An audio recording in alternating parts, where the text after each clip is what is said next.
The wind had a name in this part of the Arizona-New Mexico territory. It was not a gentle name whispered on a summer evening. It was a name scraped from the red dust and sharp rock of the high plateau. A name that scoured the land and the people who dared to cross it. June Holloway felt that name on her cracked lips and in the burn of her lungs. For days, it had been her only companion, aside from the small, warm weight bundled against her chest. Her daughter, Lily, was a quiet child, made so by the endless walking. Nearly 2 years old, she had learned the rhythm of her mother's heart against her cheek was the only steady thing in a world that tilted and swayed with exhaustion. Her breaths were shallow puffs of warmth in the cooling air, a reminder to June that her own heart had to keep beating, one foot in front of the other. That was the only prayer she had left. The land offered no comfort. Mesquite trees clawed at the sky with skeletal branches, and the sun beat down with a blacksmith's fury, only to surrender its heat instantly when it sank below the jagged horizon. The nights were a different kind of cruel, a cold that seeped into bone and made the skin ache. June's shoes, once sturdy, were a testament to their journey from the rotten heart of the Black Creek mining town.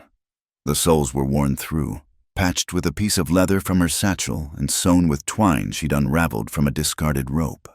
Each step was a carefully negotiated pain. Her canteen was dangerously light. She could feel the last few swallows of water sloshing with a hollow sound, a liquid ghost of the full weight it once held. She measured it out in sips, just enough to wet Lily's lips and her own, a sacrament of survival. In the deepest pocket of her worn dress, nestled inside a cloth pouch, was the reason for their flight. It was not a jewel or a bag of coin. It was a letter, a single sheet of paper, folded and refolded until the creases were soft as cotton. It held the dying words of a man named Thomas Webb, a friend of her husband, Matthew. He had dictated it to the camp doctor, his voice a ghost of its own, describing the rot in the support beams, the ignored warnings, the greed of a man who valued coal more than the lives of the men who dug it. It was a testament that laid the blame for the mine collapse, for Matthew's death, squarely at the feet of Silas Crowther. June's hand often strayed to the pocket, her fingers brushing against the cloth as if to reassure herself it was still there. It was her burden and her only hope. She carried it not for vengeance, but for a sliver of justice, and for the chance to build a life where her daughter would not be another cog in a machine owned by men like Crowther. All she wanted was a place to do honest work, a roof that did not leak deceit, and a corner of the world where Lily could sleep without the rumble of a poorly built mine threatening to swallow them whole. The high desert was not empty. Life clung to it with a stubbornness June was beginning to understand. From a low ridge, she saw the world spread before her, a patchwork of struggling civilizations. To her left, tucked into the hem of a sparse pine forest, smoke curled from the dwellings of an Apache camp. It was a peaceful settlement, the people there having long ago decided that survival was a quieter business than war. Beyond it, the golden grasses of a sprawling cattle ranch rolled toward the horizon, its boundaries marked by wire that glinted in the dying sun. And further on, a cluster of wooden buildings huddled together as if for warmth. San Miguel, a town with a spine made of a church steeple, ribs of a saloon and a general store, and a soul housed somewhere in its post office. It was a place where law was what the man with the loudest voice and the fastest gun said it was. June knew that men like Silas Crowther owned voices and guns in equal measure. His reach was long, extending from his railroad lines to the pocket of the local lawman, a deputy named Boone, whose smile was as thin and sharp as a shard of glass. The air itself seemed thick with suspicion. In the last settlement she'd passed through, the talk was of the Apache, stolen cattle. They'd said, whispers fanned into fearful pronouncements in the saloon, each story bigger than the last, inflated by men whose land abutted the Apache territory. June had seen the looks, the mixture of fear and greed in their eyes. It was a hunger for the land, an easy excuse to push, to take, to claim.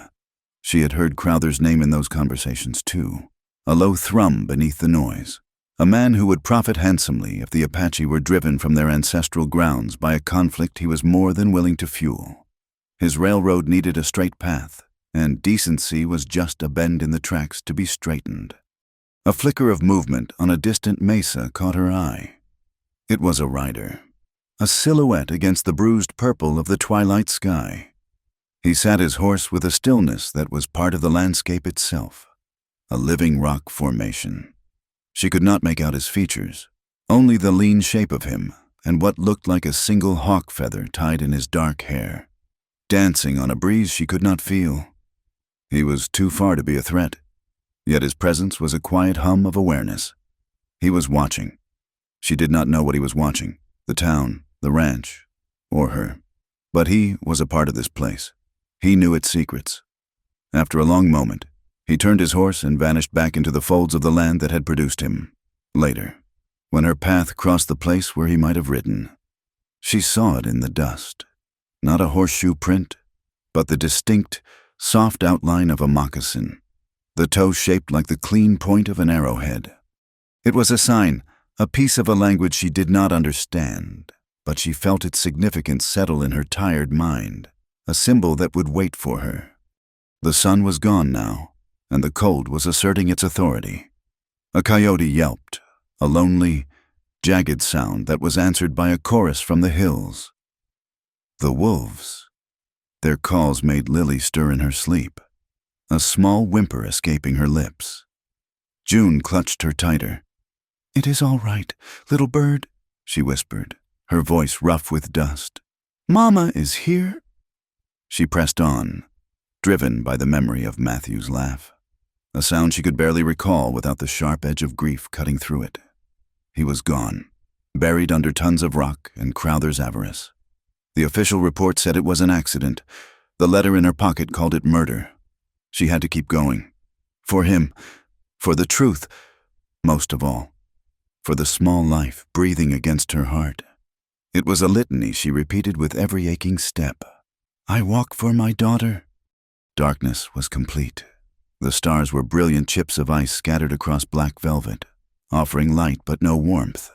Her legs were trembling, not just from cold, but from a weariness so profound it felt like a sickness.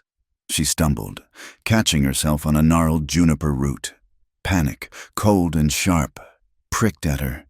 They could not spend the night out here. The wolves were closer now, and the cold was a predator of its own.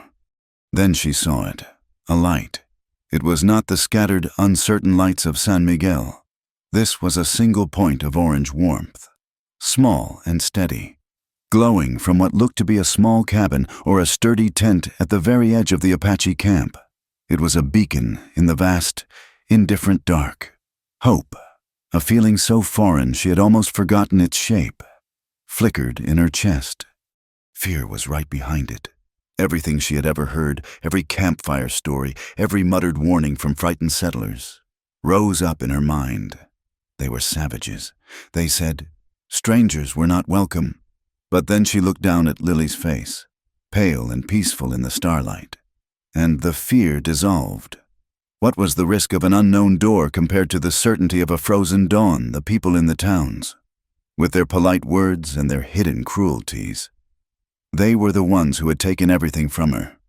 Crowther, Boone, the silent complicity of a whole town built on a lie. Perhaps a different kind of people would offer a different kind of world. Her feet, acting on a will separate from her exhausted mind, began moving again, this time with a clear destination. She walked toward the light, each step a gamble. The soft crunch of her worn shoes on the sandy soil seemed deafeningly loud. She could smell wood smoke now, rich with the scent of pine, and something else, something herbal and clean. She reached the dwelling. It was a sturdy structure, part log cabin, part canvas, built with a practical permanence. The light she had seen came from a fire within, its glow soft against a hide window. For a moment, she hesitated, her knuckles hovering before the solid wood of the door, the weight of her daughter in her arms, the incriminating letter in her pocket, the entirety of her desperate hope. It all came to rest in this one moment, in this one decision. She drew a breath, the cold air stinging her throat, and she knocked. The sound of her knuckles on the wood was a small, dry tapping, a sound swallowed almost immediately by the immense, cold silence of the desert night. She knocked a second time, a little harder, the jolt of it traveling up her arm.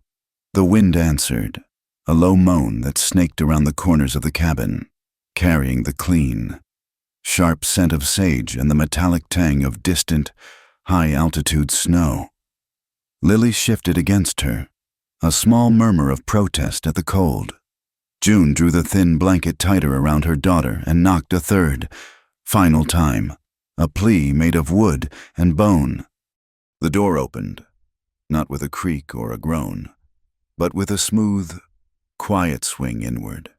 The man who stood there was framed by the warm, flickering light from within. He was tall and lean, his body holding a stillness that seemed to absorb the frantic beating of her own heart. He was perhaps a little past 30, his face a map of sun and wind, with high cheekbones and a firm mouth that was neither smiling nor frowning. But it was his eyes that held her. They were dark and deep, calm and steady, holding the ancient patience of the mountains themselves. A single hawk feather was tied into his long, dark hair, resting against a buckskin shirt. It was the man from the mesa. June's throat was a knot of dust and fear. She found her voice, a sound no louder than the rustle of dry leaves. "I do not want any trouble," she whispered, her words tumbling out in a rush. "I can cook. I can wash clothes. I can teach letters. I only ask for a warm place for my child." Her gaze dropped from his face to the sleeping bundle in her arms. Her whole world, her entire reason for being, offered up for his judgment. The man's dark eyes followed hers. He looked at the pale, exhausted face of the woman before him, her clothes tattered, her spirit hanging by a thread. Then he looked at the child, at the small, perfect curve of her cheek, her chest rising and falling in the trusting rhythm of sleep. A long moment passed, a silence so profound June could hear the blood pounding in her ears. He looked back at June, and the stillness in his eyes seemed to soften, not with pity, but with a quiet understanding that went beyond words. He stepped back, pulling the door wide open. His voice, when he finally spoke, was low and even, a calm current in the turbulent night. She knocked for work holding her baby, and Apache looked once and said, "You're home." The words hung in the air, so unexpected, so utterly contrary to every fear she had harbored, that for a moment June did not understand them. He was not quoting scripture or a proverb. He was simply stating what he saw. She took a hesitant step across the threshold, moving from the biting cold into a wave of welcoming warmth. The air inside smelled of pine smoke, roasted corn, and dried herbs. "This house does not ask about the past on a cold night," he said, his voice just as calm as before as he closed the door, shutting out the wind and the wolves. "The morning is for truth." The simple room was clean and orderly. A fire crackled in a stone hearth, its light dancing on a small wooden table, 2 chairs, and a sleeping pallet covered in thick furs. He gestured toward the fire. "The child is too cold for the direct heat," he instructed gently. "It will harm her skin. Sit here." He indicated a spot on the floor a few feet from the hearth. "Unwrap her slowly. Let the warmth of the room find her by itself." June obeyed without question, sinking to the floor with a gratitude so overwhelming it felt like a physical weight. Her limbs trembled as she carefully loosened the blanket from around Lily. The man disappeared for a moment and returned with a cup of something warm. It was not coffee or tea, but a thin, savory broth that warmed her from the inside out. He watched as Lily's small fingers, which had been curled into tight, pale fists, began to relax and pinken in the ambient heat. "You have walked far," he stated. It was not a question. "From Black Creek," June managed to say. He gave a slow nod, a flicker of something unreadable in his eyes. He knew the place. He looked at the meager satchel she had set by her side. You carry little." "Enough," she said. He considered this. A small smile touched the corners of his mouth, a brief and surprising expression. "Do not cook wind soup," he said, his tone dry. "Children do not like it." The joke was so unexpected, so plain and human, that a sound escaped June's throat she had not made in weeks. It was a short, choked thing at first, but it blossomed into a genuine, watery laugh. Tears pricked her eyes, tears of relief, of exhaustion, of a sorrow so deep she could not name it, all tangled up with the simple absurdity of his words. The man watched her, his expression unchanged, but she sensed his quiet approval. The laugh had broken something hard and frozen inside her. Her eyes fell upon an object on the small table. It was a stone, perfectly round and smooth, a deep gray color laced with veins of white. It looked as if it had been tumbled in a river for 1,000 years. The man saw her looking. "It is a river stone," he said. "A stone that remembers the way back to the water. It reminds a man of his source." June reached out, her fingers tracing its cool, flawless surface. It felt solid and real in a world that had become a nightmare of shifting dust and deceit. She held on to it for a moment, its weight a small anchor in the storm of her emotions. Far away, beyond the circle of light cast by the campfires, a man lay on his belly in the scrub brush. He was one of Boone's men, a hired hand paid to watch and report. He had seen the woman and child stumble out of the darkness. He had seen the door of the Apache horse trainer open and admit them. He lowered his spyglass, a grim satisfaction on his face. The woman had run, but she had not run far enough. He marked the location of the cabin in his mind. A new piece in a game he was paid to play but did not need to understand. The sun rose the next morning, pouring liquid gold over the high plateau and setting the red rocks ablaze. June awoke with a start. For a moment disoriented, she was not on the hard, cold ground. She was on the fur pallet, Lily sleeping soundly beside her, a thick blanket tucked around them both. The fire had been stoked, and the man was gone. The river stone was still on the table. The door opened, and 2 Apache women entered without knocking. One was older, her face a beautiful web of wrinkles, her expression serene. The other was younger, her movements quick and curious. They carried a clay pot between them, from which steam rose, smelling of corn and something sweet. They stopped when they saw June was awake, their dark eyes taking in the strange woman in their midst. There was no hostility in their gaze, but there was a profound and unnerving stillness, a deep-seated caution. June sat up, pulling the blanket around her shoulders. "Good morning," she said softly. The older woman gave a slight nod. She set the pot down near the hearth and ladled a thick, blue-gray porridge into 2 bowls. She offered one to June. It was blue corn mush, warm and nourishing. The younger woman's gaze had settled on Lily, who was beginning to stir. As Lily's eyes fluttered open, the woman's guarded expression dissolved into a soft, genuine smile. She knelt down and murmured something in her own language, her voice a gentle coo. Lily, who was often shy with strangers, simply blinked her large and blue eyes and watched the woman with a calm curiosity. The women's apprehension, it seemed, was for the mother, not the child. The child was universal. They lingered for a moment, watching Lily wake up, before they turned and left as quietly as they had come. Later, when the sun was higher in the sky, the man returned. He carried 2 buckets of water from a nearby stream, his stride long and easy. "My name is Nantan," he said, setting the buckets down. "It means Red Hawk in your tongue. I am June Holloway. This is my daughter, Lily. The morning is for truth. June Holloway," he said, his voice even but expectant. He did not sit, he simply waited. So she told him. She did not tell him about the letter. Not yet. That secret was too new, too dangerous. But she told him about the mine, about her husband's death, about the poverty and decay of Black Creek, and about her need to find a place where her daughter could grow up safe. far from the long shadow of men like Silas Crowther. She spoke simply, without embellishment, letting the plain facts of her hardship stand on their own. Nantan listened without interruption, his gaze steady. When she was finished, he was silent for a long time. "The work you offered," he said at last. "Teaching letters. There are children here who could learn, and the horses always need care. They are good listeners, and they do not judge a person's past." "I can do that," June said, her voice filled with a hope she had not dared to feel. "I will work hard." He nodded. "Your pay will not be in coin. We have little of that.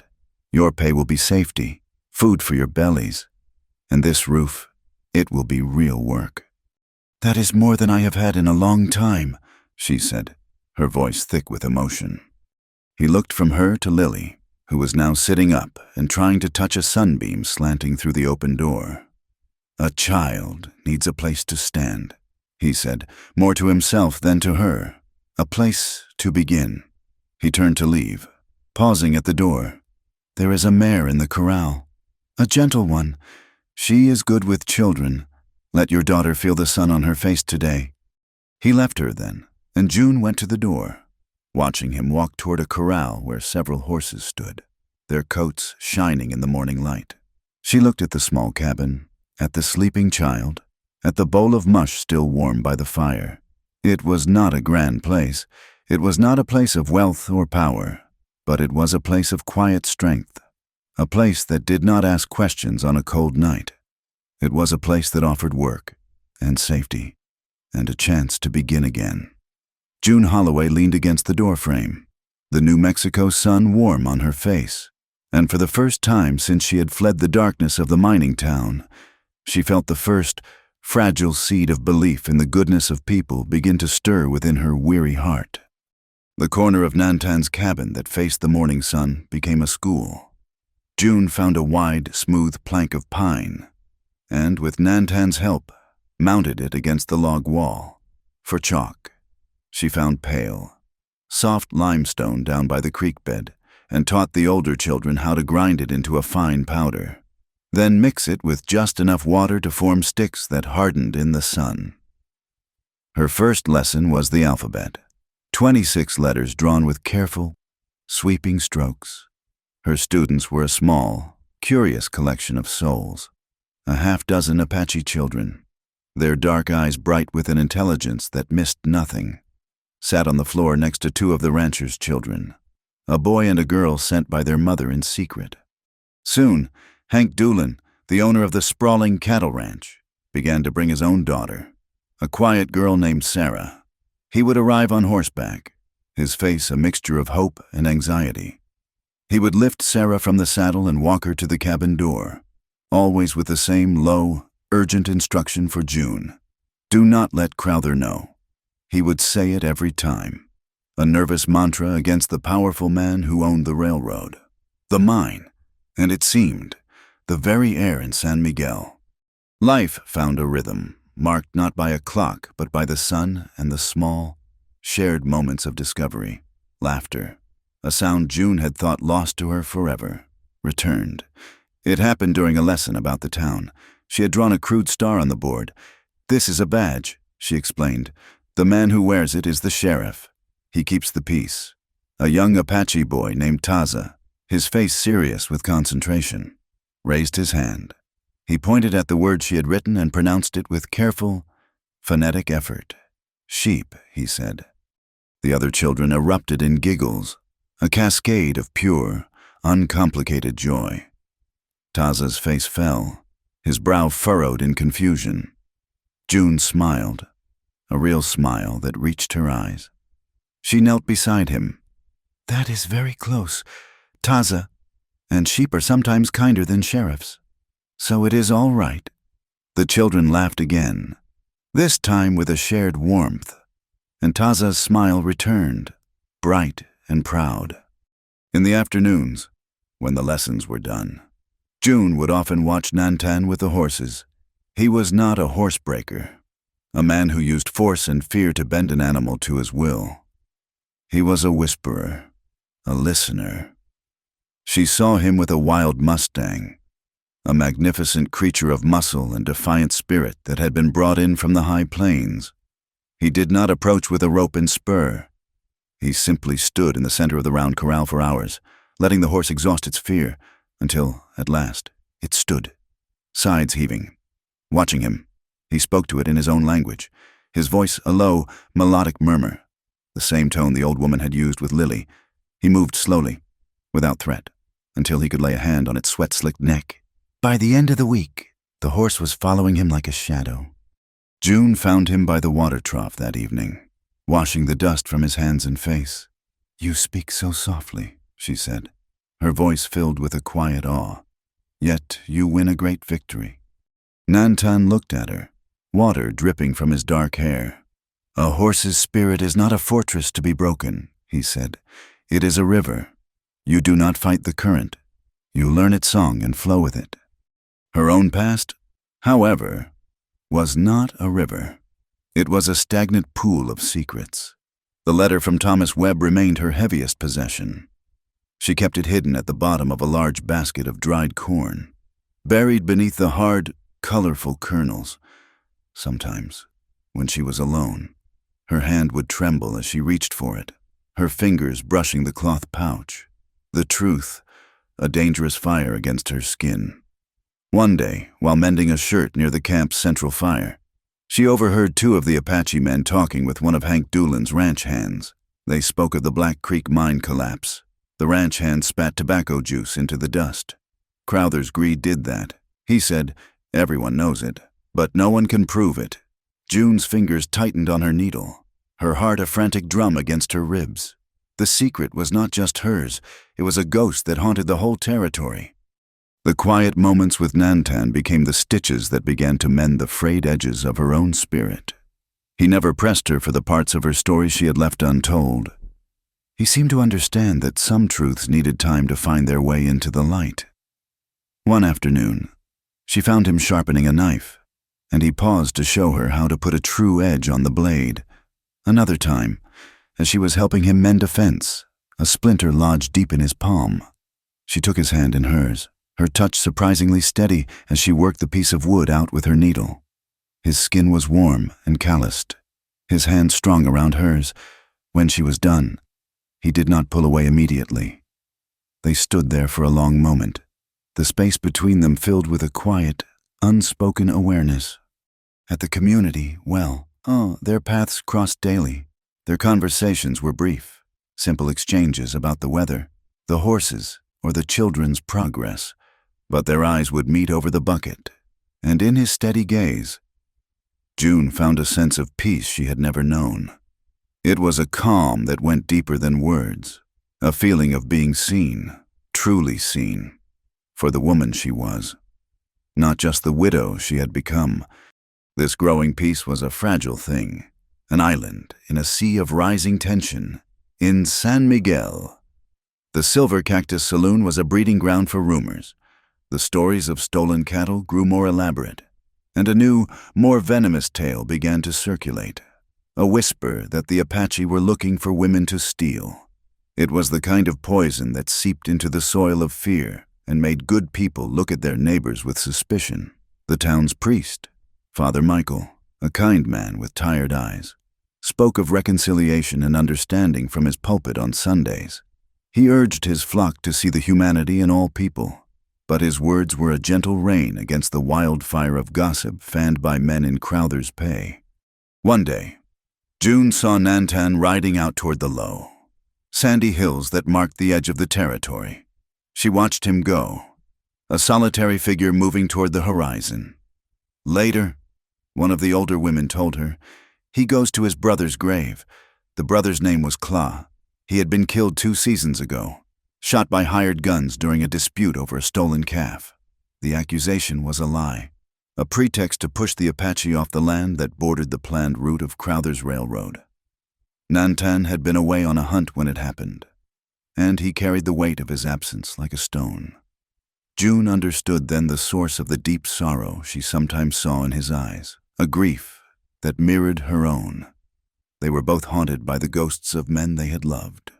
That evening, as the sun set, June took a few seedlings of sage and some blue corn kernels she had been given and planted them in a small patch of earth by the cabin door. It was a small act, a gesture of putting down roots in a world where she had been rootless for so long. As she worked the soil with her fingers, Nantan approached. He watched her for a moment in silence. Then he bent down and began to place the smooth river stones he collected in a neat, straight line, forming a small path from the doorway to her new garden. "What are you doing?" she asked. "So the house remembers the way back to the people," he said simply, his hands moving with a slow, deliberate purpose. The danger they were all living with made itself known a few days later. June had to go into San Miguel for thread and a new needle. She left Lily in the care of the old woman and walked the few miles into the dusty collection of buildings. The town felt different now. The stairs were longer, the silence heavier when she entered the general store. As she stood at the counter of the small post office, waiting to buy a stamp, she saw Deputy Boone enter. He was a man who seemed to move in a cloud of quiet menace, his eyes always scanning, assessing. He did not seem to notice her. He leaned on the counter, his voice low and confidential as he spoke to the postmaster. "Have you seen any strangers about, Elias?" he asked. "A widow, maybe, a woman traveling alone, carrying a baby." June's blood ran cold. She kept her back to him, her head bowed as if studying her purchase. The postmaster, a balding man with nervous hands, shook his head. "Cannot say that I have..." "Deputy." Boone pushed himself away from the counter, his spurs jingling with a soft, predatory sound. "Well," he said, his voice carrying through the small room, "if you do, you be sure to let me know. There are dangerous elements about. A woman like that would not be safe." He walked out, the door swinging shut behind him. June stood frozen for a long moment, the simple weight of the thread in her hand feeling as heavy as a stone. The danger was no longer a vague shadow on the horizon. It had a name, and it was asking for hers. She paid for her things and hurried out of the town, not looking back. The deputy's words a cold wind at her heels. The net was closing.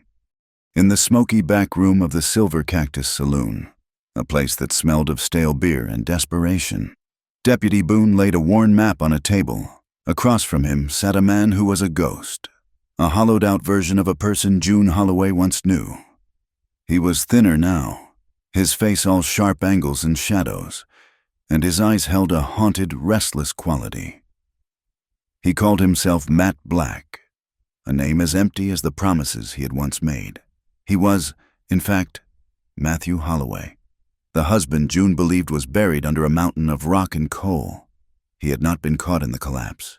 He had been a part of its cause, paid by Crowther to look the other way, to stay silent about the rotting timbers. He had taken the money and run, leaving his friends to die and his wife to believe she was a widow. Now, his money gone and his soul soured, he was back, a dog on Boone's leash. "Crowther is getting impatient," Boone said, his finger tracing a line on the map. The line cut directly through the heart of the Apache land. His schedule for the railroad is a delicate thing. He needs this land cleared, and he needs a reason to clear it, a legal reason. Matt Black said nothing, his gaze fixed on the map. An Apache uprising, a little violence, that would be reason enough. Boone continued, a cruel smile playing on his lips. The army would come, and the problem would be solved. We just need to give them a push. He looked up, his eyes locking with Matt's. And you, my friend, are going to help provide it. The plan was simple and vicious. It would not begin with guns, but with words. Your wife, Boone said, the words dripping with condescension, has made herself a little schoolmarm to the savages. She has even got Hank Doolin sending his girl over. We are going to curdle that milk. He wanted a story, a rumor planted in the right ears, a tale of the Doolin children being threatened, of Apache boys with knives, of a good Christian girl exposed to danger. It did not need to be true. It only needed to be believable to a town already primed for fear. Matt's assignment was more direct. The woman has a letter. Boone said, his voice dropping. From a dying miner. Crowther wants it back. It is the only loose end. You will watch her. You will find out where she keeps it. And you will get it. The next day, from a high rocky outcrop overlooking the camp, Matt Black watched the woman he had abandoned. He saw June sitting on the cabin step, Lily playing in the dust at her feet. She was laughing at something the child had done, her head thrown back, the sun catching the gold in her hair. She looked alive, more alive than he had seen her in years. He saw Nantan emerge from the corral and stop to speak with her. There was an ease between them, a quiet comfort that twisted like a knife in Matt's gut. It was a cocktail of bitter emotions, a possessive, selfish desire to reclaim what he had thrown away, and a burning resentment that she had found a life, a home, without him, his wife, his child, living in an Apache's hut. The thought fueled a rage that burned away the last vestiges of the man he used to be. Boone, meanwhile, paid a visit to Hank Doolin's ranch. He found the rancher mending a fence line, his face etched with worry about his herd. Boone dismounted, his manner all friendly concern. "Hank," he said, leaning against a fence post, "I am worried about you." "I can handle my own worries." "Boone," Hank replied, not looking up from his work. "This is a community concern," Boone pressed. "That school your Sarah is attending? It is a fine idea, in theory, but you have to see it for what it is. It is a cover, a way for them to get comfortable, to watch your movements, to count your cattle. It is a foothold." Hank finally stopped his work. His eyes narrowed. "June Holloway is a good woman, and Nantan has been a fair neighbor." "A fair neighbor today is a raider tomorrow," Boone said smoothly. "I am just telling you to be careful. A man cannot be too careful when it comes to protecting his own, especially his own little girl." He let the words hang in the air before mounting his horse. "Just something to think about." Hank did not reply, but a seed of doubt had been planted. That evening, a palpable tension hung in the air of the camp. Nantan felt it. June felt it. The wind was picking up, carrying with it the smell of dust and a coming storm. Nantan found June by the new garden, her hands shielding a small sage plant from the rising gusts. He held something out to her. It was a knife, its handle carved from bone, its blade sharp and clean. Etched into the handle was a single, winding symbol, the mark of a river. "When you are afraid, hold this," he said, his voice low and serious. "The fear will make your hand tremble, but this knife remembers the way back to a steady hand. It belongs to a person, not to the fear." June took it, its weight solid and reassuring in her palm. She looked from the knife to his face, her heart filled with a gratitude that had no words. It was more than a weapon. It was a token of trust, a shared understanding of the dangerous world they inhabited. The storm broke just after dark, a howling fury of wind and sand that blotted out the stars and scoured the canvas walls of the cabin.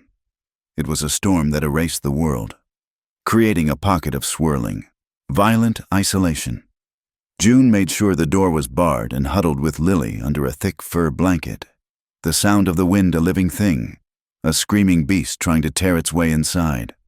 Sometime in the deepest part of the night, a new sound cut through the storm's roar, a soft creak of a floorboard, a sound that did not belong to the wind. June's eyes snapped open. She lay perfectly still, her body rigid, every sense straining into the darkness. Lily stirred beside her, mumbling in her sleep. Then, a small, sleepy voice piped up from the darkness. "Ma!" A shadow detached itself from the deeper shadows near the corn basket. A man. He was moving toward them. In that instant, June's world narrowed to a single, primal point of instinct: protect the child. There was no time for thought, no time for fear. Her hand shot out, her fingers closing around the cold, familiar bone handle of the knife Nantan had given her. She launched herself from the pallet, a silent, desperate lunge into the darkness. She swung the knife in a blind, desperate arc. There was a grunt of pain, the feeling of the blade slicing through cloth and then flesh, a brief, wet resistance. The man recoiled with a sharp curse. Stumbling backward, he crashed against the table, sending the river stone clattering to the floor. He scrambled for the door, fumbled with the bar, and then was gone, swallowed by the raging storm. June stood trembling in the center of the room, the knife clutched in her hand, her heart hammering against her ribs. She rushed to Lily, scooping her up, her hands checking for any injury. The child was safe, frightened and crying, but safe.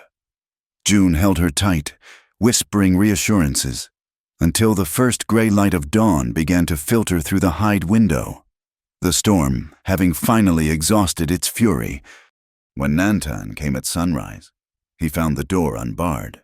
He saw June sitting on the floor, Lily asleep in her lap, the knife resting beside her.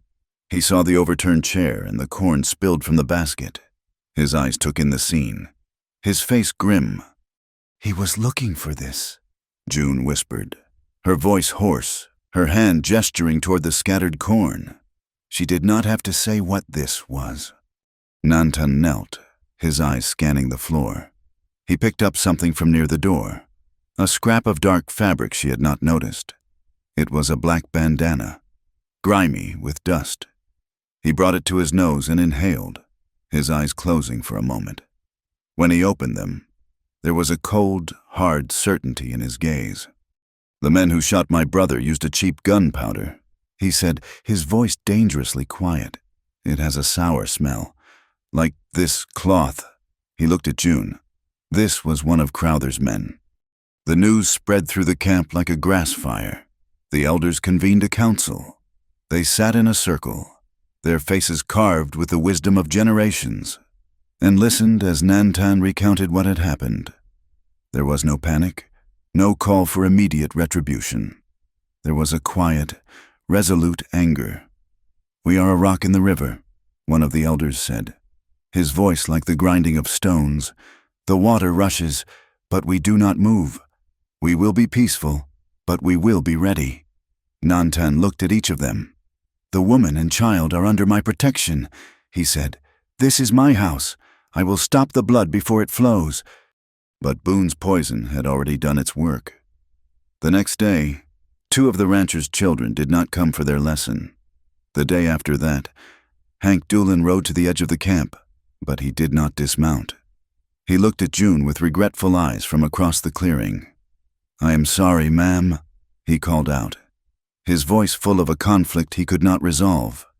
"It is just not safe for Sarah." He turned his horse and rode away, leaving a gaping hole in the small circle of students. June watched him go, a sharp pain in her chest. The school, her small beacon of hope, was shrinking. The community she was starting to build was fracturing. She gathered the few children who remained, her voice a little less steady as she drew the letter A on the board. But she did not stop. The lesson had to continue. The attack left a scar, not on the skin, but on the fragile sense of peace that had begun to settle over the cabin. The empty spaces in her small school were a daily, silent accusation. The wind no longer sounded like a simple desert gale. It carried a new menace, the memory of a predator's stealth. The secret June carried, the letter buried beneath the corn, felt heavier than ever, a lodestone pulling her toward a future she could not predict. One evening, after Lily was asleep, a profound quiet settled between June and Nantan. They sat by the fire, the flames painting dancing shadows on the log walls. The silence was not uncomfortable, but it was full, pregnant with the things they had not said to each other. June knew she could no longer keep her part of the truth hidden. The intruder had not just been a thief. He had been a ghost from her past, reaching for the last piece of it she held. The trust Nantan had shown her, the quiet, unwavering protection he offered, demanded the truth in return. She rose without a word and went to the corn basket. Her hands dug through the kernels until her fingers found the cloth pouch. She brought it back to the firelight and held it in her lap for a long moment before looking at him. "The man who came here," she began, her voice low and steady. "He was not just looking for something to steal. He was looking for this." She unfolded the letter. the paper worn and soft at the creases. "It is why I left Black Creek. It is the truth of what happened to the mine. To my husband." She told him everything then. She told him about Thomas Webb, the dying miner, and the words he had spoken, words that painted a picture of deliberate negligence and greed. She told him of her husband, Matthew, a man she had loved, a man she had believed in, a man who had died because Silas Crowther valued $1 more than a human life. As she spoke, a hot flush of shame rose in her cheeks, a shame that had been her constant companion on the long walk through the desert. "I was a fool," she whispered, her gaze dropping to the fire. "I believed in him. I believed he was a good man, an honest man, and all this time, I have been running, not just from Crowther, but from the shame of having been so wrong." Nantan listened, his face unmoving, his dark eyes reflecting the firelight. He did not speak for a long time after she had finished, simply letting her words settle in the quiet space between them. When he finally broke the silence, his voice was as soft as the shadows. "My brother, Kla, was not a thief," he said, his gaze distant, looking at a memory only he could see. He was young, and sometimes his pride was bigger than his wisdom, but his hands were clean. The calf they said he stole had wandered into our winter camp. He was leading it back to Doolin's land when they found him. He paused, the muscle in his jaw tightening. "Crowther's men, they did not ask questions. They said he was a raider. They shot him where he stood. It was a lie, a story made to justify taking our land for the railroad. It was a convenient excuse." His eyes met hers, and in their depths, she saw a pain that was a perfect mirror of her own. "I was on a hunt, 3 days north. I was chasing deer while the wolves were circling my home. When I returned, he was already in the ground. I was too late. The air in the small cabin was thick with the weight of 2 pasts, 2 profound and aching sorrows. June looked at this strong, quiet man and saw the same wound she carried in her own soul, the ragged edge of a life torn apart by the greed of others, the lingering guilt of the survivor. "We were both late, once," she said, her voice barely a whisper. But the words were a bridge across the chasm of their separate griefs. A long, silent moment passed. A log in the fire popped, sending a shower of sparks up the chimney. Nantan's gaze softened, a deep, slow current of understanding flowing between them. "Then this time," he said, his voice quiet but sure, "we have arrived in the right season." The tension broke, not with a storm, but with the gentle patter of a summer rain. In the days that followed, something shifted. The shared vulnerability had forged a new, stronger bond between them. The healing began, as it often does, with a child's laughter. Lily, who had taken to following Nantan around the corral like a small, adoring shadow, had created her own name for him. One afternoon, as he lifted her onto the back of the gentle mare, she wrapped her small arms around his neck and demanded to ride the big horse with Papa Tom Tom. The name was so earnest, so completely of a child's own making, that Nantan let out a short, surprised laugh. June, who was watching from the doorway, found herself laughing too, a clear, bright sound that felt like sunshine after a long winter. The shared laughter was a balm, a simple, profound joy that acknowledged the new shape their lives were taking. A family was not always born of blood. Sometimes it was built piece by piece, out of shared work, shared sorrow, and shared laughter. That evening, after Lily was asleep, June took the knife Nantan had given her. She stood on a small stool and, in the soft light of the lamp, she began to carve into the thick central beam of the cabin's roof. Her movements were slow and deliberate. The blade bit into the seasoned wood, curling up small shavings that smelled of pine. She carved 4 letters, simple and deep. H-O-M-E. It was not a request, but a declaration, a quiet, resolute claiming of this place, this life. The rhythm of their days settled into a comfortable partnership. They worked together to repair a section of the horse trough that had split, their hands often brushing as they passed tools back and forth. They patched a corner of the canvas roof that had been torn by the storm, working in easy, unspoken tandem. Their communication became a language of shared glances and simple affirmations. A nod, a quiet yes, a shared smile. These became their promises, more solid and reliable than a string of flowery words.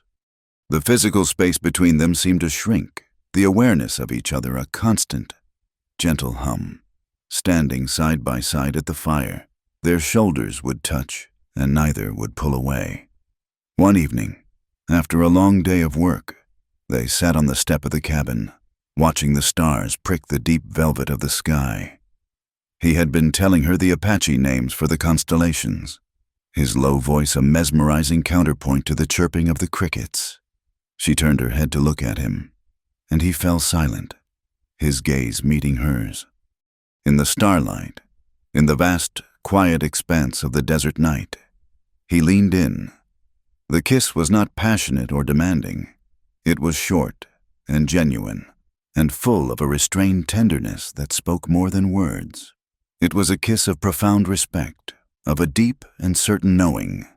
It was warm enough, and it was real. When he pulled back, his dark eyes searched hers. "I take nothing from anyone," he said, his voice a low murmur, "not even a heart, if they are not ready to give it." June did not have to search for her answer. It was there, solid and sure within her. She met his gaze without hesitation. "I am here," she said. The peace they had found, however, was a small, warm cabin in the path of a gathering hurricane. A few days later, a rider from one of the outlying ranches stopped for water. He brought news from San Miguel. Silas Crowther had returned from a trip back east, and he had brought something with him, a new piece of equipment for his railroad survey teams. He called it a new kind of gun, a weapon that could fire hundreds of rounds in a minute, operated by a crank, a Gatling gun. The name itself sounded like a death rattle. The news sent a chill through the camp. This was not about protection. It was a clear and brutal message of intent. That night, June could not sleep.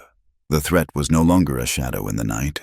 It was a machine of death waiting for a reason to be used. The letter, her one weapon, felt both useless and infinitely more dangerous. She could not keep it hidden any longer. But to reveal it now, in this town, would be a death sentence. She made a decision. The next morning, she went to find Father Michael. She met him on the road as he was making his rounds, his face kind and worried. She did not give him the letter. Instead, she gave him a carefully made copy, which she had spent half the night writing out, her hand cramping with the effort. "Father," she said, her voice urgent, "there is a federal judge in Santa Fe, an honest man I have heard of. Can you see that this gets to him? Can you send it in a way that cannot be traced back here?" The priest looked from the letter to her desperate face and saw the truth of her fear. He took the paper and tucked it inside his coat. "I will do what I can, my child," he said. "Pray for its safe passage." She walked back to the camp, a small measure of the weight lifted from her shoulders. She took the original letter, the one that held a dead man's dying words, and placed it inside a small wooden box. Beside it, she placed the smooth, gray river stone from Nantan's table. She closed the lid. It was her history and her hope, her past and her future, nestled together, waiting for the coming storm.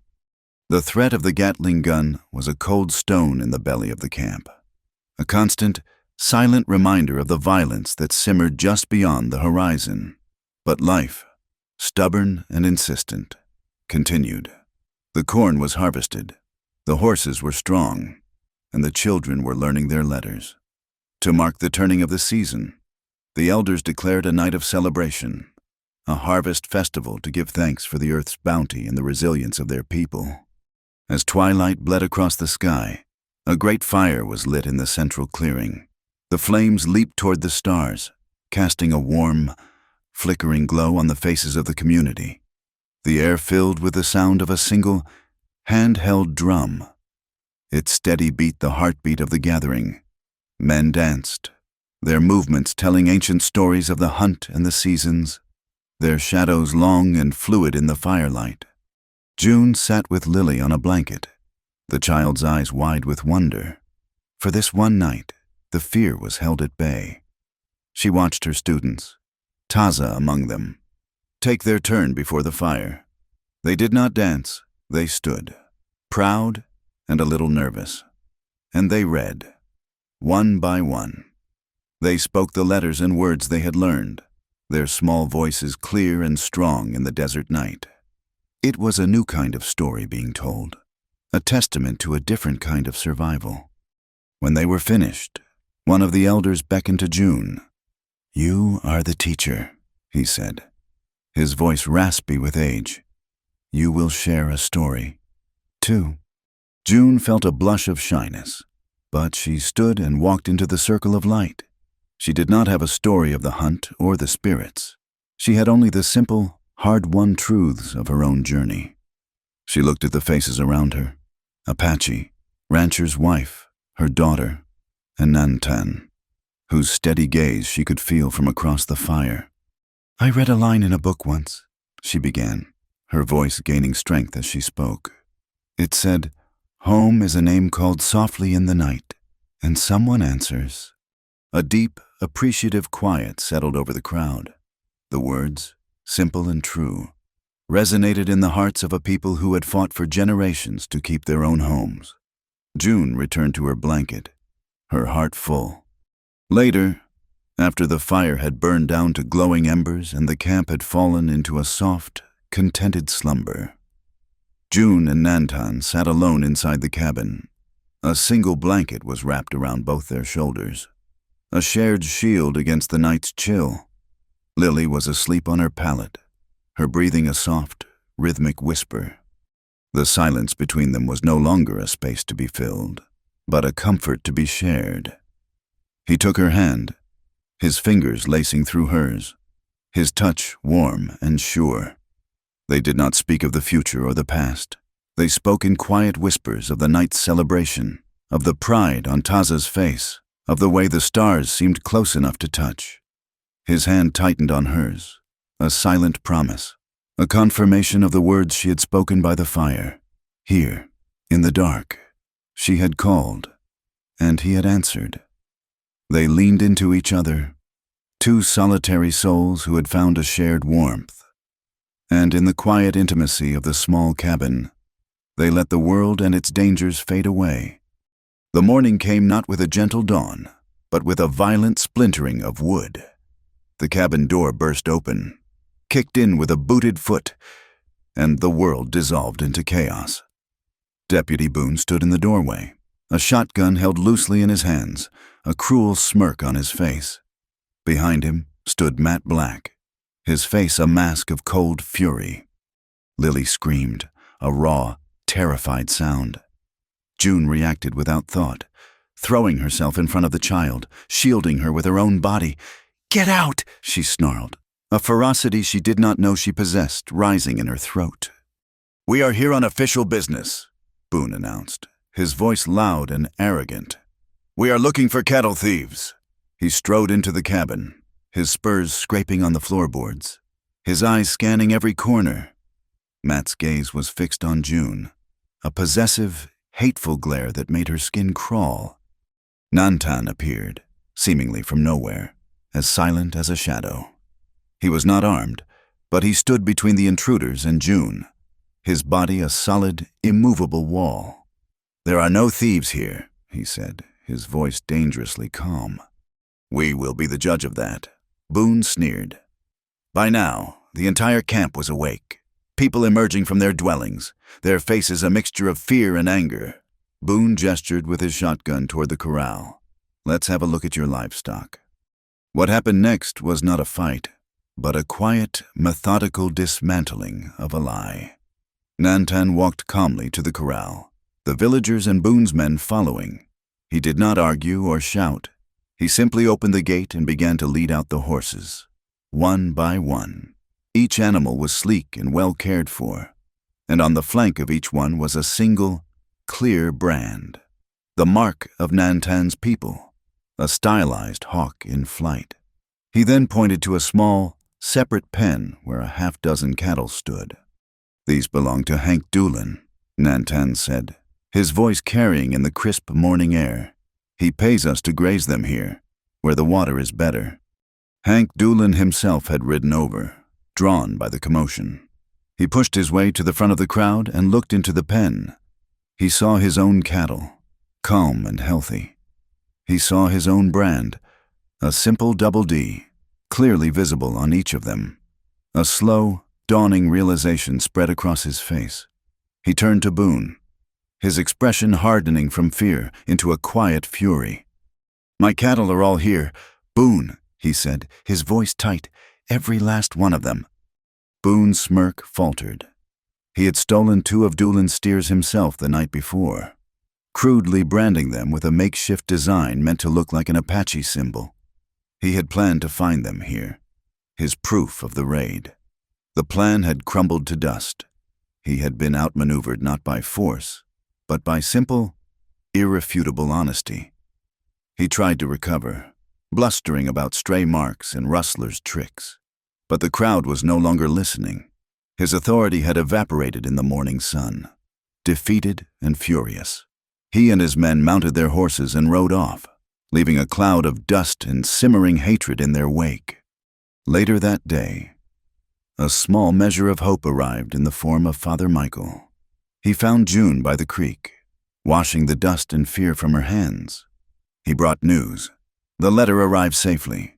He said, his voice low, "I have received word from an associate in Santa Fe.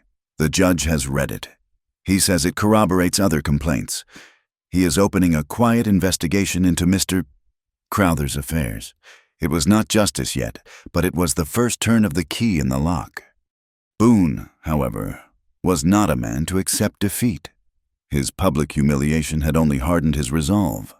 If he could not create a reason to attack the camp, he would force one.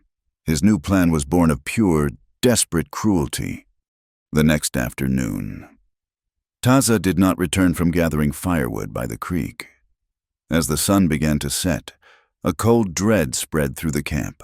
Nantan organized a search, but it was June who found the sign, a single, small moccasin print, and beside it, the clear, booted track of a white man, and dropped in the dust nearby, a single, brightly colored bead from the necklace Taza always wore.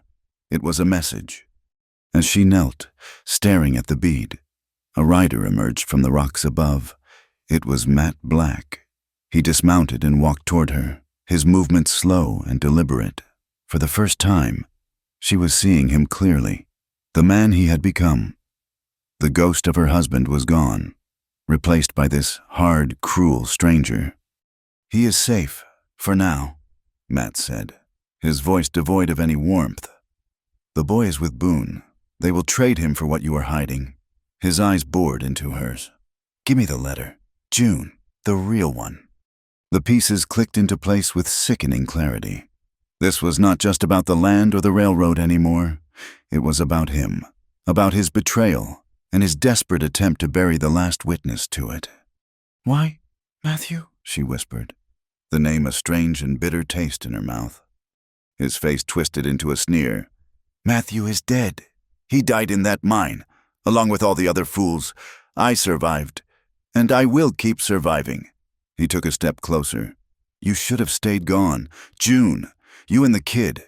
You could have had a life, but you had to come here. You had to play the hero." His eyes raked over her, a look of twisted ownership.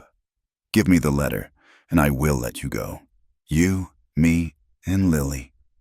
We can start over." "Never," she breathed, her hand instinctively going to the bone-handled knife at her belt.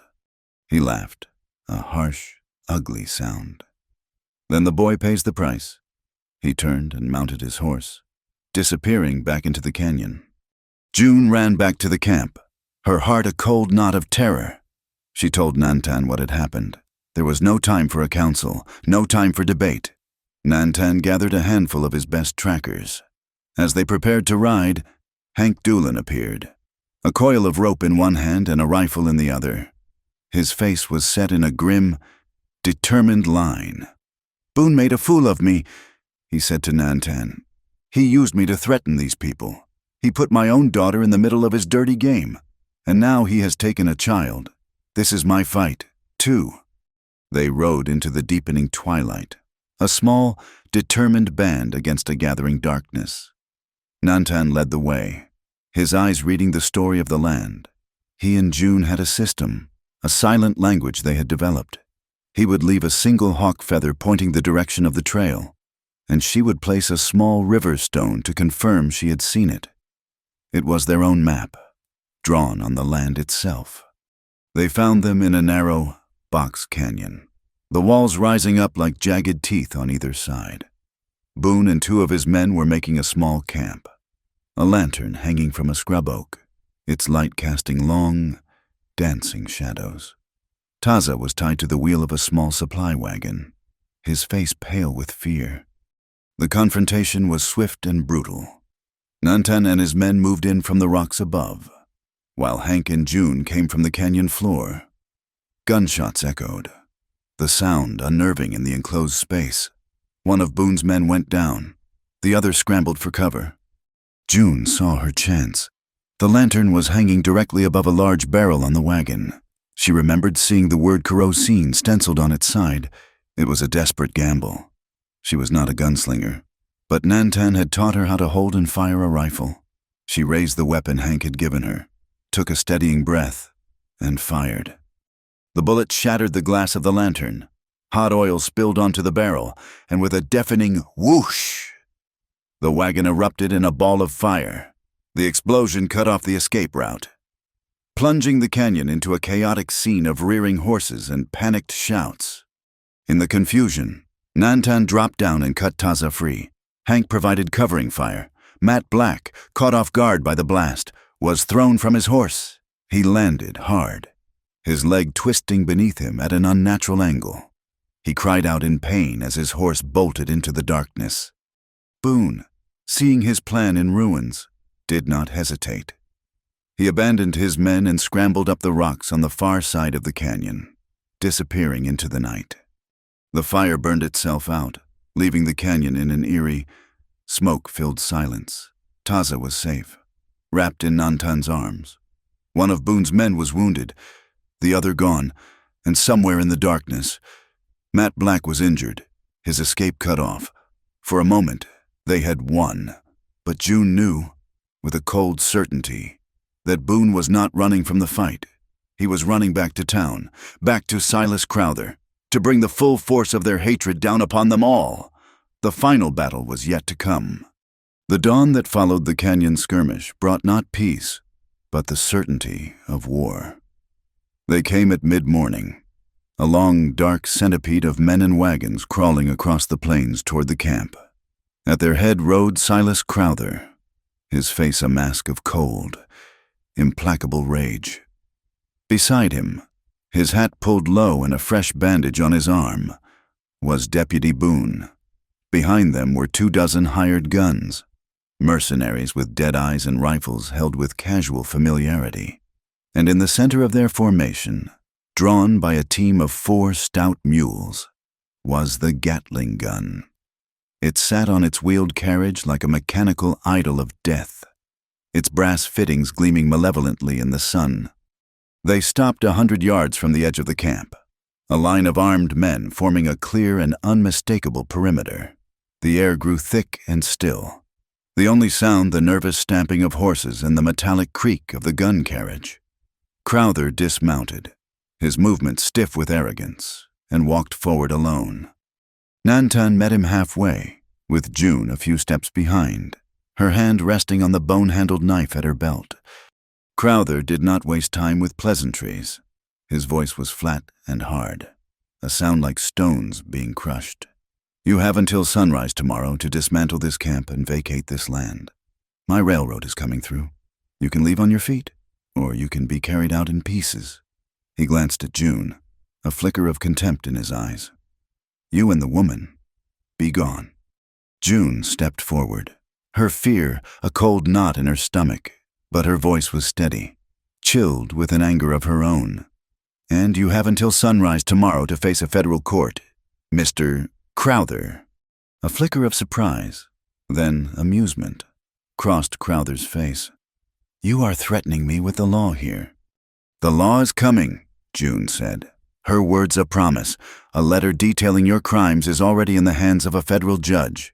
Tomorrow morning, you will not be tasting lead. You will be tasting justice." For a single, fleeting moment, she saw a crack in his confidence. A shadow of uncertainty passed through his eyes. But it was gone as quickly as it came, replaced by a cold fury. He turned without another word, walked back to his men, and the waiting began. The camp did not sleep that night. A tense, watchful energy pulsed in the darkness. Nantan organized the defense. He was not a general preparing for a glorious battle. He was a leader preparing to protect his family. The warriors, armed with rifles and bows, formed a loose, defensive circle around the main dwellings, using the sparse trees and rocky outcrops for cover. They were outnumbered and outgunned, and they all knew it. Their only advantages were their knowledge of the land and their unbreakable will to defend it. June, in her own way, prepared for the battle as well. She turned the school corner of the cabin into a makeshift infirmary, laying out clean cloths, a pot of boiled water, and the herbal remedies the Apache women had taught her to use. Her most important task, however, was with the children. She gathered them, along with their mothers, in the most sheltered part of the camp. She taught them a signal. "If you hear this," she said, tapping 2 small river stones together 3 times, a sharp, distinct rhythm. "You will run to the creek bed and hide in the caves there. You will not make a sound until one of the mothers comes for you. Do you understand the children?" Their eyes wide with a fear they did not fully comprehend. All nodded solemnly. The 3 taps of a stone, the sound of a lesson, had become a signal for survival. The attack came not at dawn, but in the dead of night. It began not with the roar of the Gatling gun, but with the treacherous flicker of a torch. A single figure darted from the darkness, a lit brand in his hand. It was Boone. Before anyone could react, he threw the torch onto the roof of the small, dry storehouse where the winter provisions of corn and dried meat were kept. The roof, parched by the desert sun, went up with a hungry whoosh. Flames clawed at the night sky, casting the entire camp in a terrifying, dancing light. It was the pretext Crowther needed. Shouts of uprising and rebellion echoed from the mercenaries' line, and the night exploded. The Gatling gun opened its mouth and screamed. The sound was unlike anything June had ever heard, a continuous, mechanical roar that ripped the air to shreds. It was not the single crack of a rifle, but a sustained, deafening torrent of death. Bullets tore through canvas, splintered wood, and kicked up plumes of dust, chewing the earth into a pockmarked wasteland. Nantan's voice cut through the chaos. "Smoke," he yelled. His men had been prepared. They lit piles of damp sage and greasewood they had gathered, sending thick, choking clouds of smoke rolling toward the mercenaries' line. The smoke obscured the camp, turning the clear targets into hazy, shifting shadows. The Gatling gun's fire became wild and inaccurate, a blind beast raging in the dark. But the storehouse fire was a greater threat. If it spread, it would engulf the entire camp. June saw the camp's water wagon, a large barrel on a set of wheels, standing near the corral. In a moment of pure, desperate clarity, she knew what she had to do. She ran to the gentle mare Nantan had first given Lily to ride, threw a bridle over its head, and hitched it to the wagon. She leapt onto the horse's bare back, her heart hammering. "June!" "No," Nantan yelled, seeing what she was about to do. She ignored him, kicking the horse into a gallop, steering it directly toward the burning building. Bullets whizzed past her, snapping through the air like angry hornets. She pulled the wagon alongside the fire, yanked the pin that held the barrel upright, and sent a cascade of water onto the flames. It was not enough to extinguish the fire, but it was enough to beat it back from the nearest dwelling. As she wheeled the horse around to gallop back to safety, she shouted into the wind, a half-crazed, half-joking prayer. Water beats lead, if you have enough of it.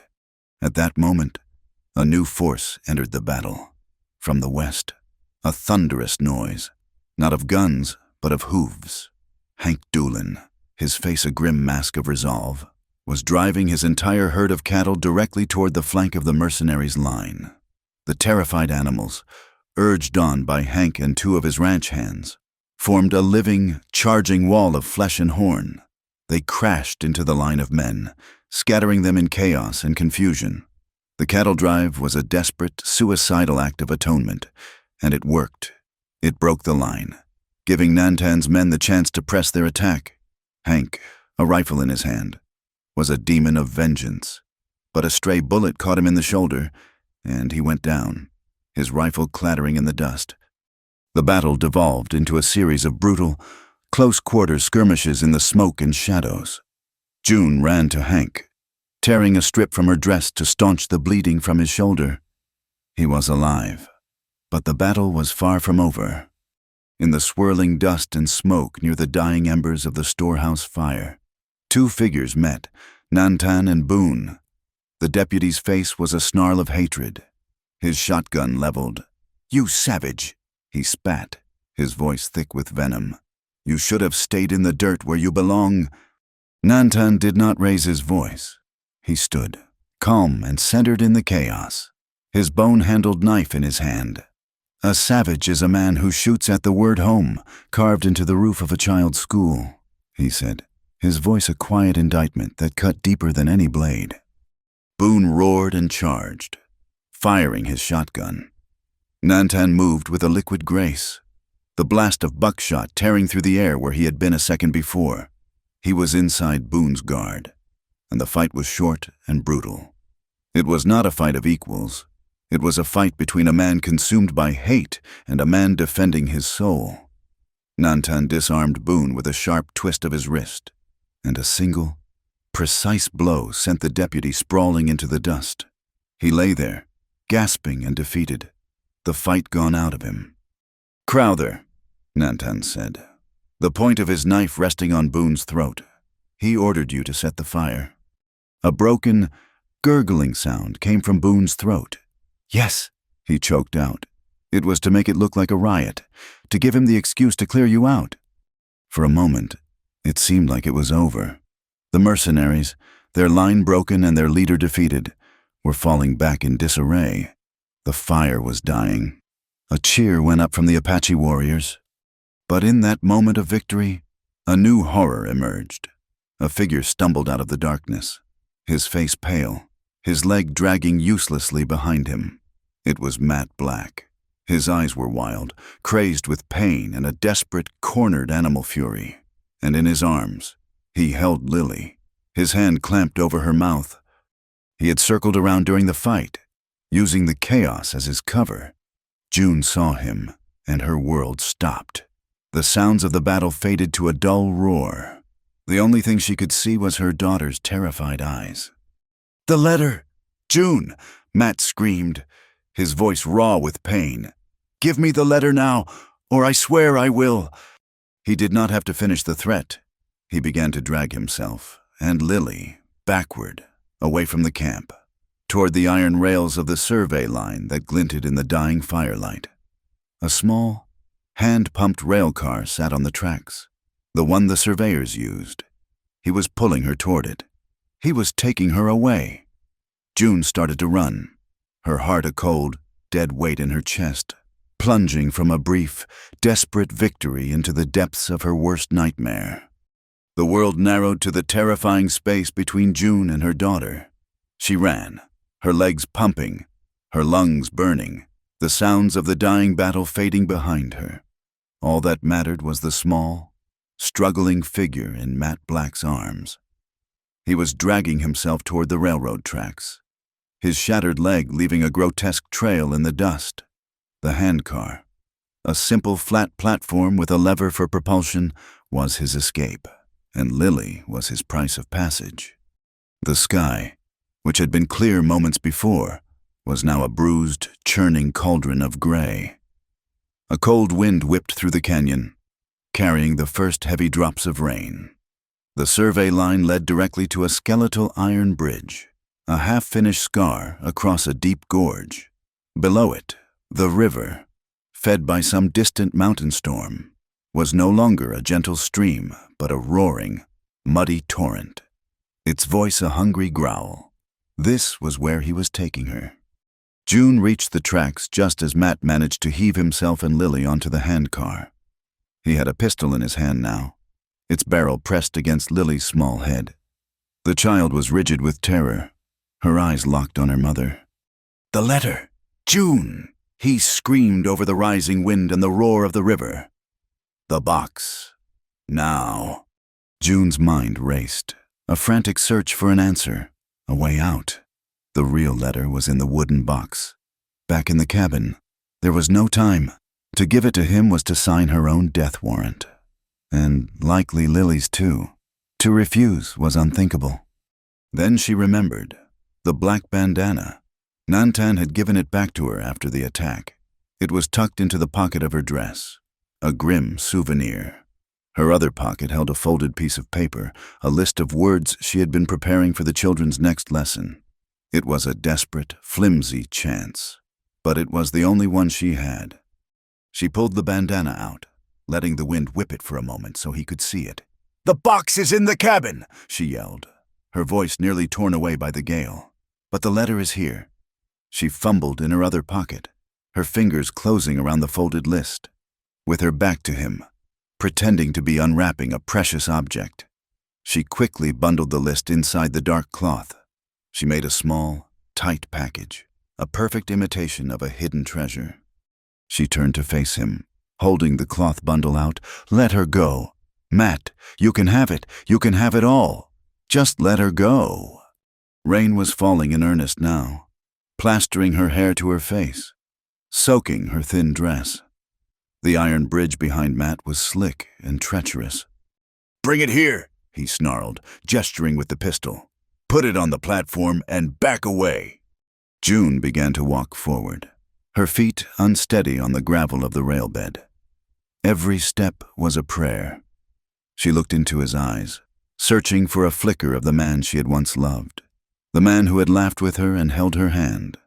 There was nothing left, only a hollowed-out shell filled with greed and a bitter, resentful rage.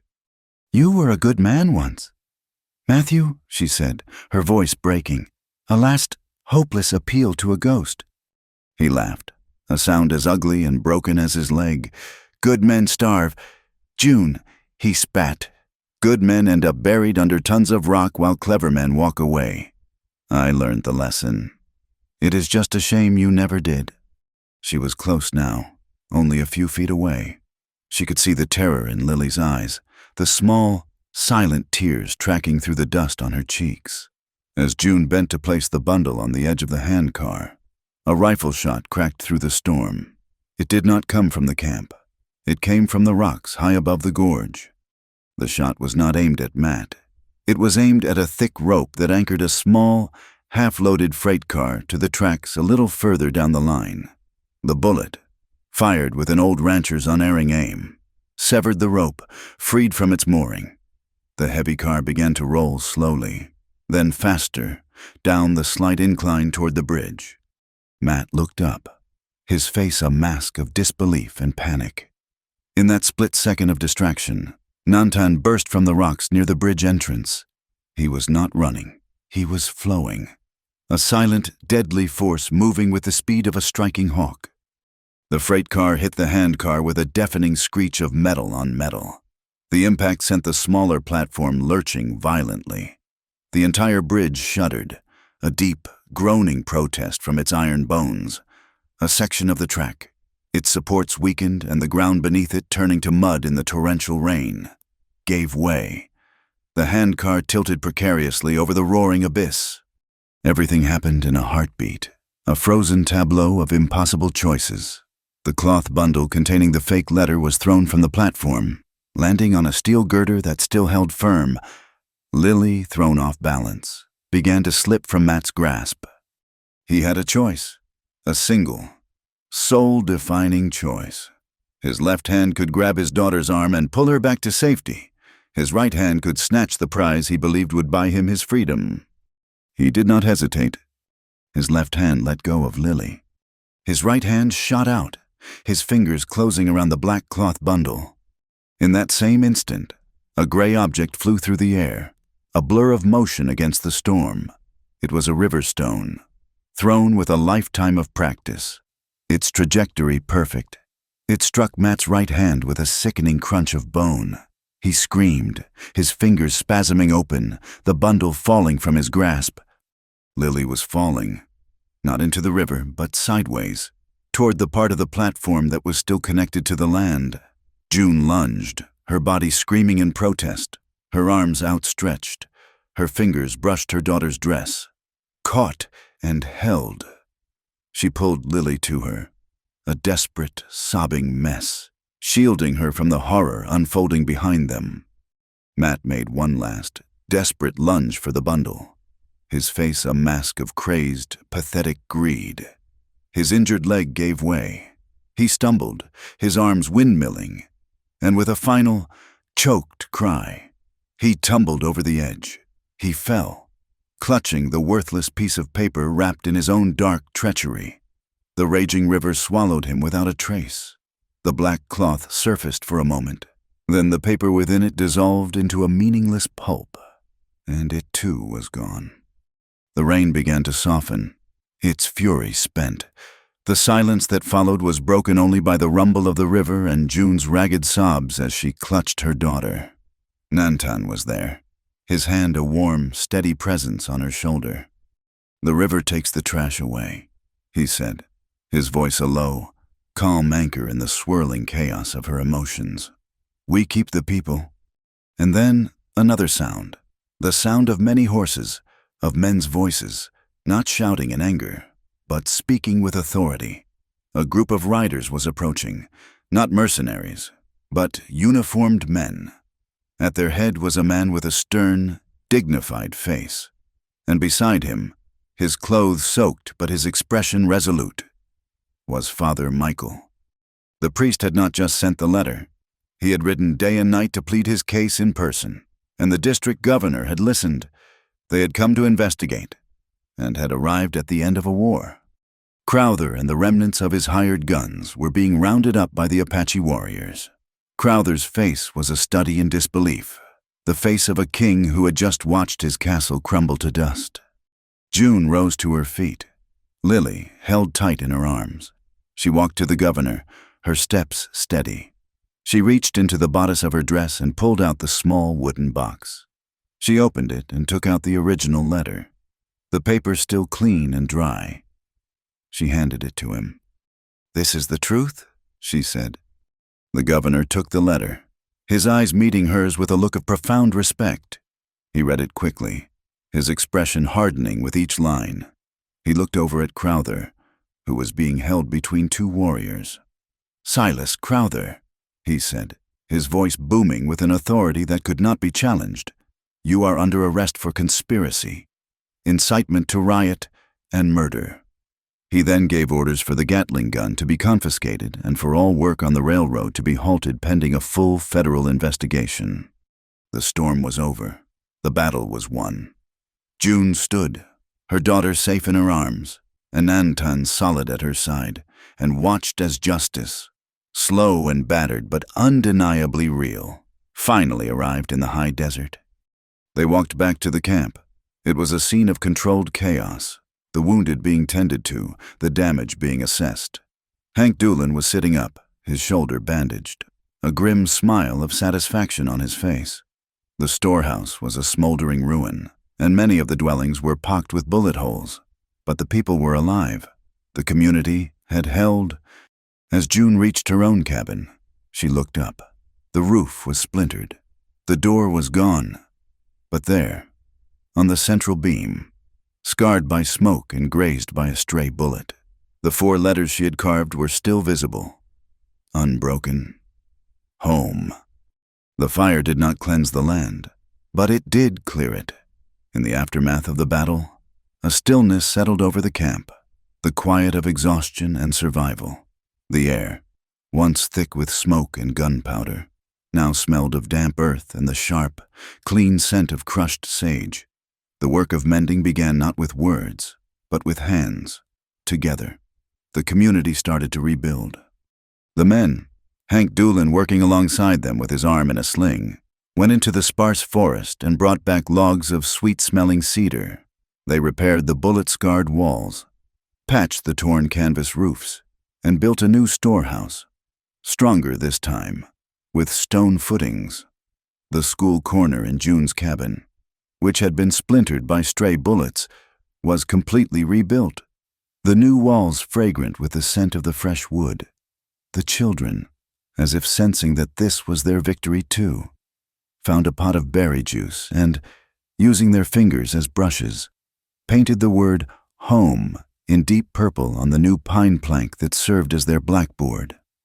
The first day lessons resumed in the repaired space. A sense of fragile normalcy returned. Taza, his ordeal having made him no less earnest, stood to read a passage. He came to the word Apache, stumbled for a moment, and then pronounced it with great confidence as Apache. A few of the children stifled giggles, but June just smiled, a warm, genuine expression that eased the boy's embarrassment. "Well, Taza," she said, her voice full of a gentle humor, "patching things up is my trade, I suppose." A wave of soft, healing laughter rippled through the small classroom. The spirit of reconstruction spread beyond the camp. A week after the fight, Hank Doolin rode out, but this time he was not alone. Behind him were a half-dozen other ranchers, men who had once looked upon the Apache with suspicion and fear. They came not with guns, but with hats in their hands. They met with Nantan and the elders under the shade of a great cottonwood tree. There, on a piece of tanned hide, they drafted an agreement. It was not a legal document full of complicated words. It was a simple promise. They drew a map of the land, marking the sacred groves and the best grazing pastures. They agreed to a system of rotational grazing, ensuring no land was overused. They pledged to respect the boundaries of the Apache territory. A pact sealed not with a signature, but with handshakes, firm and dusty. It was a quiet, revolutionary act, a treaty born not of war, but of shared hardship and newfound respect. As the season turned fully into autumn, Nantan led the people to the river. The gorge was no longer a place of terror, but a site of pilgrimage.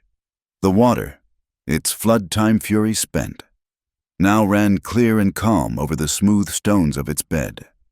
Each person picked up a river stone, held it for a moment, and then, with a quiet prayer of thanks, tossed it back into the current. "Stone returns to the water," Nantan said, his voice carrying over the gentle murmur of the river. People returned to their home. June watched him, her heart full. She did not throw her stone back. It was a small, perfectly smooth piece of granite, which she had kept from the wooden box.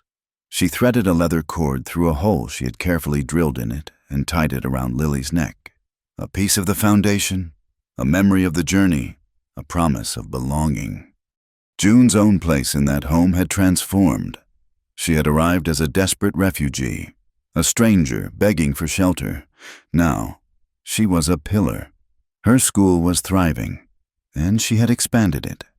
In the evenings, after the children were done, the women would gather in her cabin, and by the light of the lamp, she would teach them to read and write their own names, to read the labels on goods in the general store, to understand the contracts the ranchers were signing. She established a small, locked box outside her door, a justice box, where anyone, Apache or settler, could leave an anonymous note detailing a grievance or an act of unfairness. She had become more than a teacher. She was an advocate, a quiet center of power in a community that was learning to forge its own, fairer laws. The gold of their hard-won peace was tested by fire one last time. A federal marshal rode in from Santa Fe, bringing official news. Silas Crowther and his associates had been formally indicted. The evidence against them, beginning with a dead miner's letter and ending with the sworn testimony of a deputy who had turned on his boss to save his own skin, was overwhelming. Crowther's assets, his railroad shares and his mining claims, were to be seized.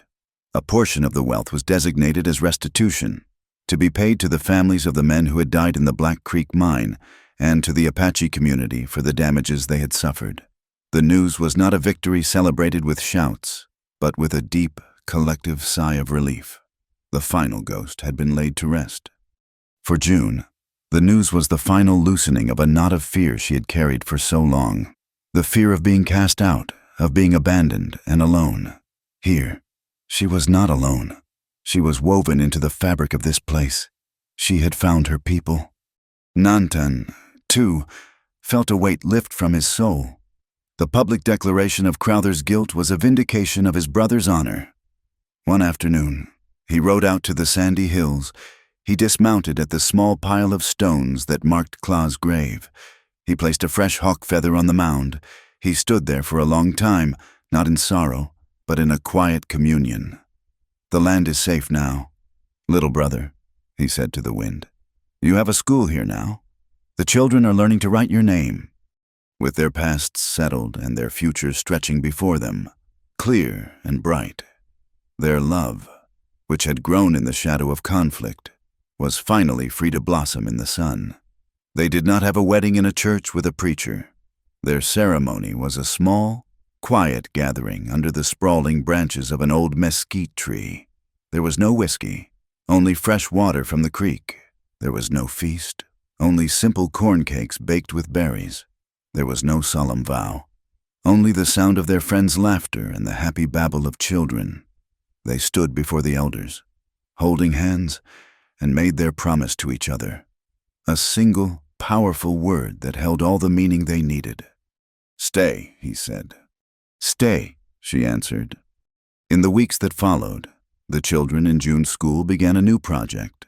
They collected river stones, one for each child in the camp. With painstaking care, they used sharp flints to etch their names onto the stones. Taza, Little Fawn, Sarah. Then, they laid the stones to create a new path, a winding, hopeful trail that led from the door of June's cabin to the door of the schoolhouse. A path that connected home to hope. One evening, as the sun was setting, casting long, peaceful shadows across the land, June was sitting on the cabin step, teaching Lily her letters. The child, her small finger tracing the letters June had carved on a piece of wood, sounded them out with intense concentration.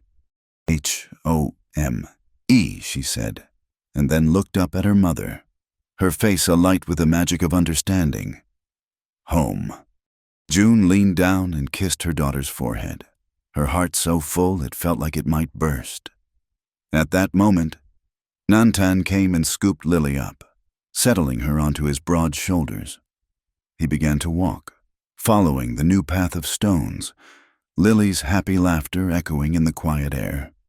June watched them go, her two hearts, her whole world, walking a path made of names, a path that led from the house they had built to the future they would all share. This, she knew with a certainty that settled deep in her bones, was what home truly meant. It was not a place you found. It was a place you made, and a people you stayed with. The Iron Horse found another path. The engineers and surveyors, under the stern gaze of federal marshals, returned to their maps and charts. They discovered, with a newfound respect for boundaries, that the railroad could indeed be built without cutting through the heart of a home. The new route swung wide to the south, its distant whistle a faint and harmless whisper on the wind, a testament to the fact that sometimes the straightest line is not the best way forward. Change came to the camp, but it was a change that grew from within, nurtured by the community's own hands. With a portion of the restitution funds, they built a small clinic, a single, clean room with a real medicine cabinet and a cot for the sick, the old Apache women, with their deep knowledge of herbs and healing, worked alongside a traveling doctor who now made the camp a regular stop on his circuit, each learning from the other. The school, too, was given a proper name, one the children themselves chose. They painted a sign on a piece of smooth cedar and hung it above the door. It read, in careful, proud letters, "The School of the River Stone." Justice, June came to understand, was not a lightning strike of vengeance. It was the slow, steady, and often difficult work of rebuilding what had been broken. It was the quiet arrival of a letter containing a bank draft for the Black Creek Widows Fund, which she had established. It was the news that the mine had been placed under new, stricter federal oversight.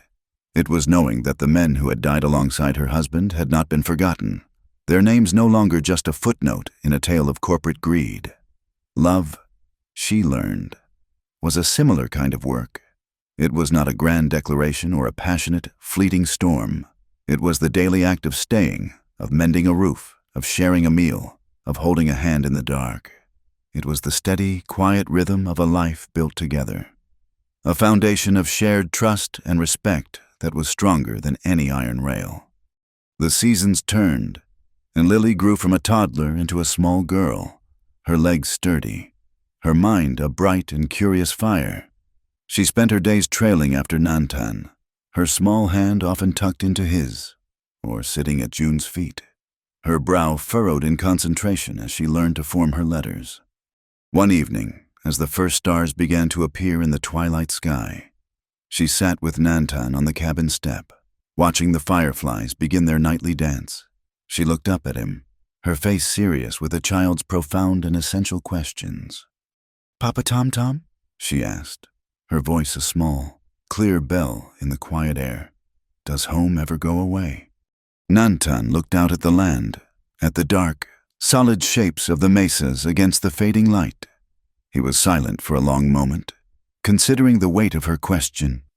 He then looked down at her, a soft, gentle smile touching his lips. "No, little one," he said, his voice a low, comforting rumble. "Home is not a place that can leave. Home is always the place where you call out, and someone answers." Life settled into a rhythm of profound and beautiful simplicity. There were days June would be outside, hanging freshly washed clothes on a line strung between two juniper trees, the clean scent of wet cotton mixing with the warm, herbal fragrance of the sage that grew wild all around them. The sun would be warm on her back, and from the corral, she would hear the gentle, musical clinking of the bell on the lead mare, a sound that had become the background music to her peace. She would pause, her hands still, and look out at the red earth and the vast, blue sky, her heart filled with a gratitude so deep and quiet it had no need for words. She had not found a paradise. She had found something far more real and far more precious. She had found a place to belong. The world was still a hard place. The wind still blew cold in the winter, and the sun was still fierce in the summer. But the cruelty had receded, pushed back by the simple, powerful force of a community that had chosen to stand together. From the prejudice that had poisoned the air in San Miguel had grown a partnership, an understanding between the ranchers and the Apache that was as solid as the earth beneath their feet. From the violence of the Gatling gun and the arsonist's torch had come a treaty, a simple promise to share the land and its bounty. And from the profound, aching solitude of a woman who had lost everything had come a family, a community, a home built not of wood and stone alone, but of courage and kindness. She had learned the most important lesson of all. No one is ever truly lost, as long as their name is still spoken with love inside a home. Matthew, the man she had loved, the good man who had existed before the mine's darkness had consumed him, was not entirely gone. She spoke of him to Lily sometimes, not of his ending, but of his laugh, of the way he had loved to fish in the creek behind their old house. He lived on in these small, gentle memories, a sad but essential part of the story that had brought her here. And Kla, Nantan's brother, lived on in the school that stood on his land, in the sound of his people's children learning to write their own stories. Sometimes, in the quiet of the evening, a new sound would drift across the camp. It was the soft, steady beat of an Apache hand drum, a rhythm as old as the hills. And woven through it would be another sound, the clear, bright chorus of children's voices, reading aloud from a book.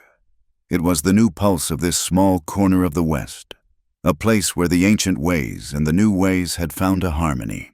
A rhythm of freedom that was tempered by the wisdom of knowing where the boundaries lay. The final image of a day was often the same. The river, far below, would catch the last light of the sun, its surface a ribbon of gold and white, the path of river stones.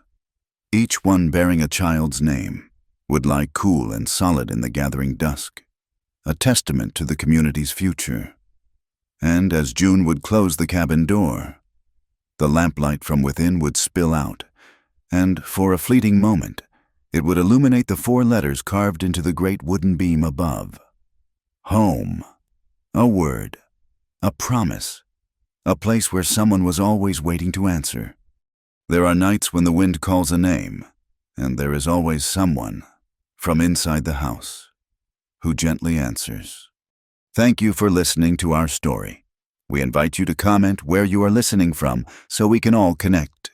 And please subscribe to our channel Wild West Tales. Like the video, and press the hype button to support us and help this story be heard by more people.